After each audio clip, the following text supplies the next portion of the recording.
आज हम आपको इस वीडियो में बताएंगे प्रश्नावली 9.1 का क्वेश्चन नंबर 8।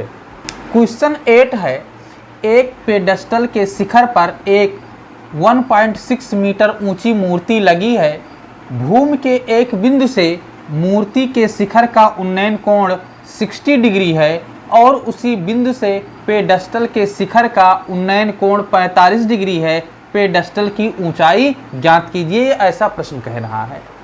तो आइए हम इस फिगर के माध्यम से आपको हम समझाते हैं। तो यहाँ पे जो हमारा BC है ये क्या है, एक पेडेस्टल है और CD क्या है, इस पे मूर्ति लगी हुई है।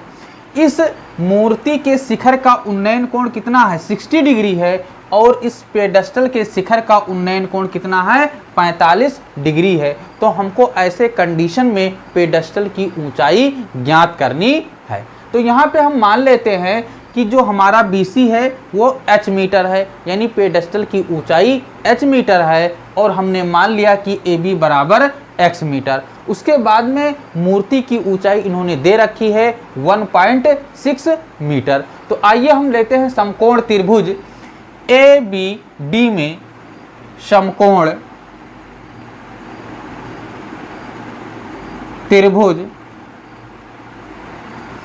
कौन सा, ABD में, ABD में अगर हम समकोण त्रिभुज ABD लेंगे तो यहाँ पे 60 डिग्री है, तो यहाँ पे लिखेंगे tan 60 degree is equal to, अब हम जानते हैं कि tan theta is equal to होता है लंब बटा आधार। तो यहाँ पे लंब क्या है, लंब हमारा BD है, ये हो जाएगा BD अपान आधार क्या है, आधार हमारा AB है तो AB हो जाएगा। उसके बाद में जो हमारा BD है उसमें दो चीज़ें हैं, दो चीज़ों से मिलकर के बना है BC प्लस CD से, इसको लिखेंगे BC प्लस CD अपान AB। BC की वैल्यू क्या है, BC की वैल्यू हमने h माना है तो h हम लिखेंगे और CD की वैल्यू इन्होंने दे रखी है 1.6 मीटर अपान AB को हमने x माना है तो x हो गया। अब यहाँ पे देखिए tan 60 डिग्री, तो tan 60 डिग्री की जो वैल्यू होती है वो √3 होती है, तो इसके स्थान पे लिखेंगे √3 is equal to h plus 1.6 upon x।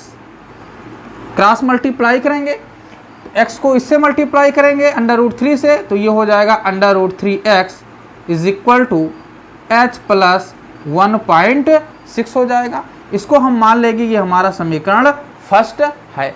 उसके बाद में हम समकोण त्रिभुज ABC लेंगे, तो समकोण त्रिभुज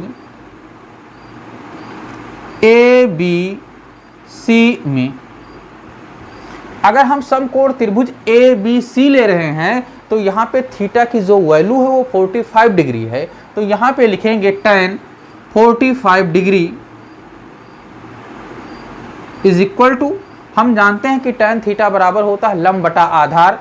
तो लंब हमारा क्या है BC, तो ये हो जाएगा BC, आधार क्या है, आधार हमारा AB है तो AB हो जाएगा। अब हम जानते हैं कि tan 45 डिग्री की जो वैल्यू होती है वो 1 होती है, तो इसके स्थान पे हम क्या रखेंगे, 1 रखेंगे। तो 1 इज इक्वल टू BC को हमने h माना है तो ये h हो गया और AB को हमने x माना है तो x हो गया। तो यहाँ से क्रॉस मल्टीप्लाई करेंगे x बराबर h, इसको मान लेंगे समीकरण सेकंड।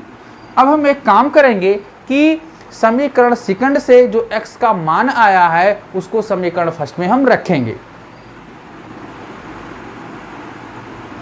समीकरण सेकंड से x का मान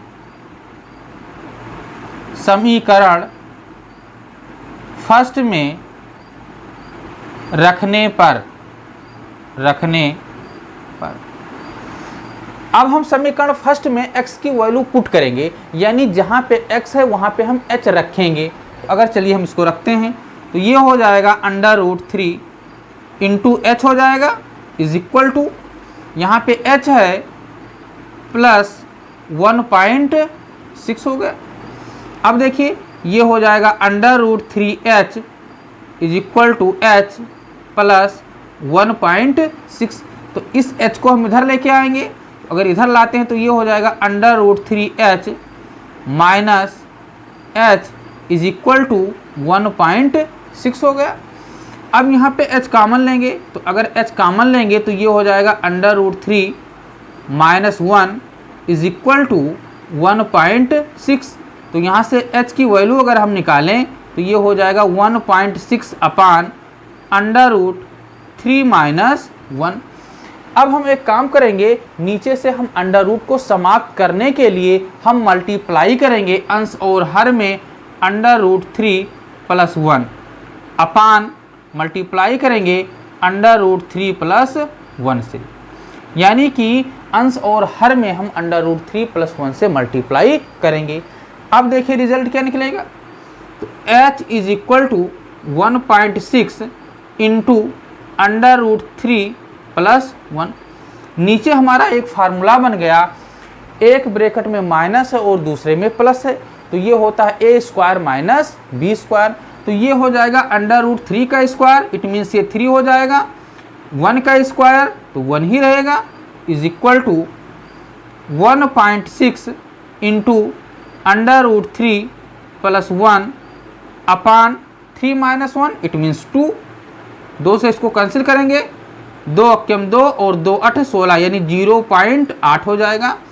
तो इस प्रकार से h is equal to 0.8 √3 plus 1 metre, ये हो जाएगा पेडेस्टल की ऊंचाई। तो इस प्रकार से पेडेस्टल की ऊंचाई कितनी आई है, 0.8 इंटू √3 प्लस 1 मीटर।